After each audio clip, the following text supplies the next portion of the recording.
Good evening, guys. I hope you guys are doing good today. The message that I'm about to give you today is the kind of message that gets me banned from my main page on Facebook. Whenever you try to look white supremacy in the eye, you will always get a resistance, and these platforms are not ours. But the banning shows that some of the messages that we're sending here are critical. So we're going into another Black Monday tomorrow. And the question is, what is going to happen tomorrow? After last week's Black Monday, a lot of people started saying to us, we are on our way to a war. We are on our way to a racial war. And people like me look and listen at that, and then we laugh because I made a video about 3 months ago in which I said that we are already at war in South Africa. Now, a lot of people don't understand that kind of language. What do you mean we're at war? Well, we're at war because of the circumstances that are happening around us. How many times have you seen Boers, Afrikaners, white people going onto the street to protest? Since the beginning of the democratic dispensation, I don't remember any other time except twice. And all those times it has been this year. The propaganda that is happening and the consistent propaganda that has been happening. Propaganda is a tool of war. Why would they use propaganda if we're not at war? The negative publicity about black people, the consistent fight to show us as corrupt, and the consistent fight to divide us is a sign that we're in a war. Another thing that tells you that we're in a war is that we have been in a recession in 2017. Economic sabotage, another weapon of war that is used occasionally when countries are fighting. You sabotage a country so that it does not prosper, it does not progress. The government of South Africa has been denied loans by companies that used to give this government loans because there is economic sabotage. Another thing, the militarization of the Afrikaner, of the Boer, and white people. They consistently and incessantly continue to amass weapons, to train on farms, to hire security guards. What are they preparing for? Why are they getting the guns? What is this need for an arms race? It's another sign of the fact that we're at war. The militancy, the violence, a lot of violence that's taking place, random violence against black people, the attack of black people. Just yesterday, a black man was beaten to a pulp by joggers. White joggers beat a black man. That is happening. There is the story of a black man that was shot for picking oranges and chances of him having been fed to a crocodile. Those kind of events are happening more frequently. That is a sign of people that are alert, people that are ready for war. Even with conventional armies, you'll occasionally see that the soldiers that have been trained, soldiers that have now been trained to a high level of readiness, begin to become aggressive. They begin to start feeling the need to pull a trigger, the need to fight the enemy. We are in that particular situation right now. You can see the aggression, you can see the aggressiveness. Biological warfare, the aspect of the genetically modified foods that we consistently have, the toxins that get put into our water, the aspect that we've got toxic tampons that come from foreign countries coming into South Africa, biological warfare, that is happening right now. And then the last and final of them is the aspect that you begin to see a division between the races in the business environment. Where we used to work together, where people like us, business people, used to get a lot of business, the business has been cut. All of a sudden, not getting as much business anymore. That is a sign that we're already at war. The difference is that war is about to go to the next level. It has been a cold war thus far, but there are signs and symptoms that it has a chance of going hot. Now, a lot of people ask, but why would anybody do that? Why would anybody want to go to war? The problem is you're trying to understand it from a rational perspective.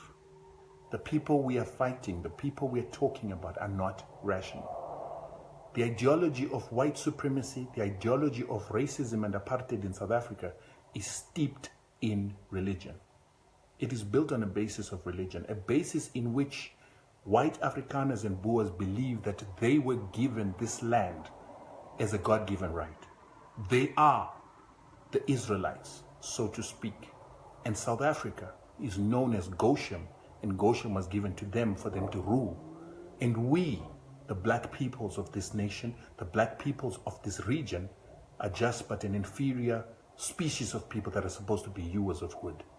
It is an ideological belief, it is a spiritual belief, and it is the basis upon which the Broederbond is built and the basis upon which Afrikaner nationalism is built. It's a reality. They are fundamentalists, and they are fundamentalists just like Islamic fundamentalists. They are fundamentalists just like the Zionist fundamentalists in Israel. Because of that, it is a motivation for them to do that which is not rational. It is also a fundamental that they can follow because there is precedence for it in this world. Why would they go to war? Do they expect to win? I don't think they expect to win. They do believe they're well trained, but they know that with the numbers, eventually they will lose. But the issue is they don't want to win. They don't have to win. They just have to go to war long enough for mediators to come and mediate, and another negotiated settlement can be given where they might have their own piece of Goshen. This is one scenario. And what we're trying to do here is scenario plan.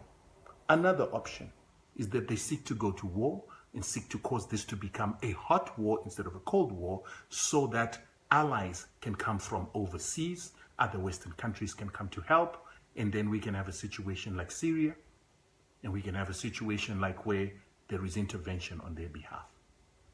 Everything that I'm saying has happened in this world in the recent past. Everything that I'm saying is a reality. Fighting for a piece of the nation has happened in Israel. The Palestinians were dispossessed of a piece of land after the Haganah, or the Jews, went to fight. They fought for a piece of land, defeated the Palestinians, and a negotiated settlement was given in which Israel and Palestine were to live together, but we all know what happened. So these are the scenarios that we're potentially looking at. Why am I speaking? Why am I talking? I'm talking so that we start becoming conscious, alert, and start thinking about our own nationalism. Why do we not hear this on radio? Because the radio is owned by white people. The radios, the media, it's all controlled by the Broederbond. Why doesn't our government tell us about this? Because they themselves are still confused about what is going to happen. What does it mean? And sometimes they think that they're prepared for the mess. They're prepared for the potential problem. We do have a military, but our military is divided. Our military is different races. Can we really count on just the military? Or do we as citizens need to start becoming alert to the potential problems and the potential threat? And sometimes members of our government are complicit, or they sit passively because they're complicit with the economic system that is prevailing and dominated by the very same people that we're talking about. So what am I saying we must do? Be prepared. Drink less, spend less, and start focusing on understanding what's going on around you. Start running, eat less, eat better, and chances are you need to start looking at getting competency training for a firearm. We never know what the future holds. But when we are dealing with fundamentalists, anything is possible. So this is my message to you guys. We spend a lot of time partying. We spend a lot of time enjoying the benefits of this beautiful country. But sometimes we forget that alongside us, we've got people that hate us. People that have an ideology that is steeped in separation, hatred, and superiority. That mentality hasn't gone away. And that is why we saw the flying of a flag that brought a lot of pain to South Africans for a very long time. To me, that is not coincidental. And it is not coincidental that the very same mood of white supremacy is showing itself up in the United States, in Europe, in many other parts of the world. Chances are it is being orchestrated. Someone could say that's a conspiracy theory, but history has set a precedence for some of the things that we see. The last time that we saw the level of propaganda that we're seeing in South Africa was just before the Anglo-Boer War. And we're seeing a level of propaganda that I have never seen before. And the question is why? Why do people who want to live happily together with another species or another race so hell-bent to paint that race or the people of that race as corrupt? Especially in a country in which the greatest corruption of all time, apartheid, happened, was forgiven, and never was the stigma of corruption put against white people. We've got to ask the questions. Propaganda is a tool of war. So why is propaganda taking place? Why are we getting so many books? Why is the media so hell-bent to paint our government and its people as incompetent, corrupt, and unable to run this country? These are questions we have to ask. But we must be prepared. We must start preparing ourselves. Not preparing ourselves for war, but preparing ourselves to defend ourselves and to defend the sovereignty of this nation. For this nation doesn't need to go back into subjugation.